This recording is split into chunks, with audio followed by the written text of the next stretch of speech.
12 दिन सब रो लेते हैं,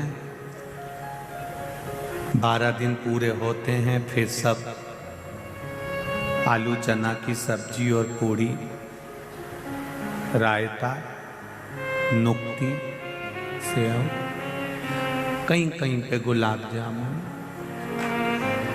और कहीं कहीं खोपरा पाक।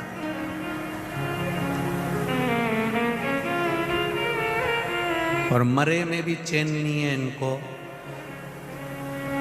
मरे में भोजन करने आए हैं, उसके बाद भी कह रहे हैं तरी तरी दो। उसके बाद भी कह रहे हैं कि तरी तरी दो।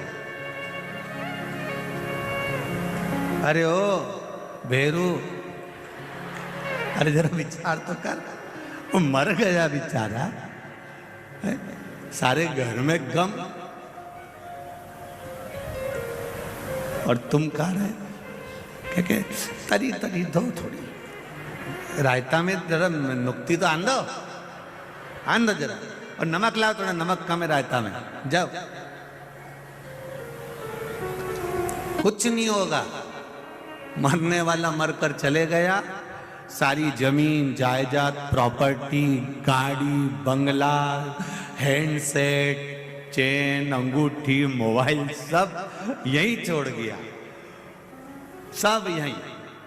और जो मरने वाला था वो चले गया, उसको बापड़ा को कहीं नहीं, थोड़ी सी गाय का घी और शक्कर और कंडा जला के ऊपर धूप दे दी, बाकी का सब तरी तरी खा लिया है, और बेचारा वो घी शक्कर खा लिया। और इसमें ताली बजाने की कोई बड़ी बात नहीं थी। इसमें सोचने वाली बात है कि जैसे उसके साथ हुआ वैसा कि वैसा ही चाहे हम हो चाहे आप हो, संसार के प्रत्येक व्यक्ति के साथ वही होने वाला है। इसलिए जीते जी राम का नाम ले लो, जीते जी भगवान का भजन कर लो, जीते जी शिव मंदिर चले जाओ, जीते जी भगवत स्मरण करो। मरने के बाद का कोई प्रमाण नहीं है, आप जीते जी करो।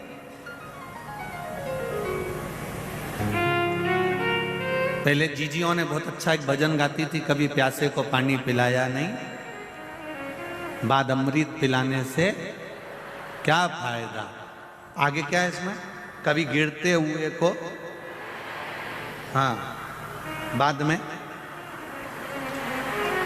आंसू बहाने से क्या फायदा।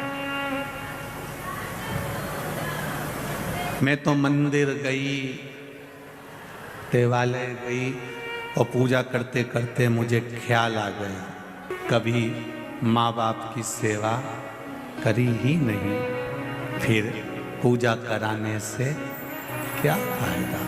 ये शरीर दिया है परमात्मा ने, बड़ा सोच समझ कर दिया है। इस शरीर का सदुपयोग परमात्मा की भक्ति में होना चाहिए। हम मना नहीं करेंगे, आपका जो मनुष्य का देह मिला है, आप और हमको तो इसको सार्थक भी तो करना पड़ेगा।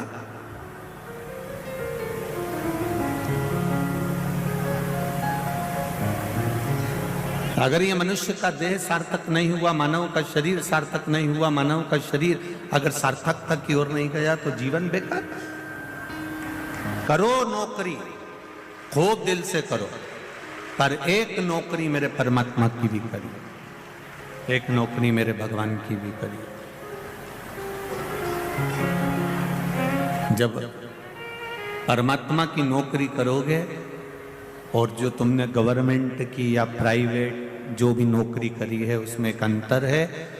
जो प्राइवेट नौकरी या सरकारी नौकरी या नौकरी या धंधा जो तुमने करा, वो सब अपने पत्नी, अपने बच्चों और अपने परिवार के लिए करा। जो दुकान पर बैठकर कमाते हो, क्या तुम पूरा की पूरा जो तुमने कमाया अपने ऊपर खर्च कर लेते हो?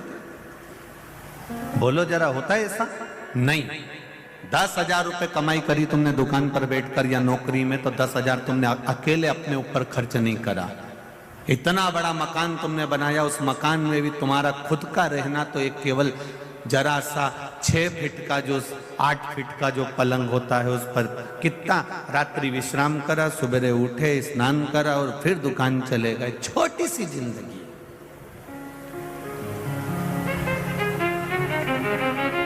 जितना कमाया तुमने उतना परिवार के लिए कमाया।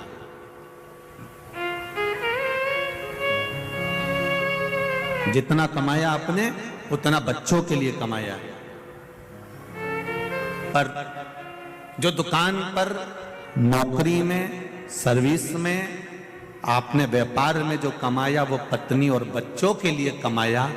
पर ये शिव महापुराण के पंडाल में बैठकर, टीवी के सामने 3 घंटा बैठकर, मोबाइल हाथ में लेकर, यूट्यूब फेसबुक पर कथा सुनकर ये जो कमाई कर रहे हो, ये कमाई तुम्हारी बच्चों और पत्नी की, परिवार की नहीं, खुद की, अपनी स्वयं की कमाई है।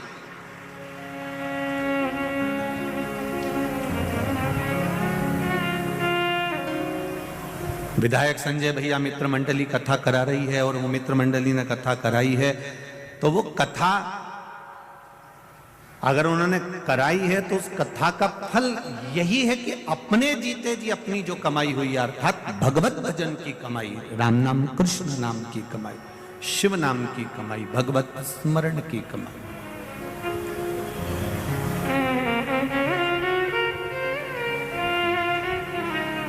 शुक्ला परिवार में भी अगर बहुत हुई होंगी तो भागवत बहुत हुई होंगी।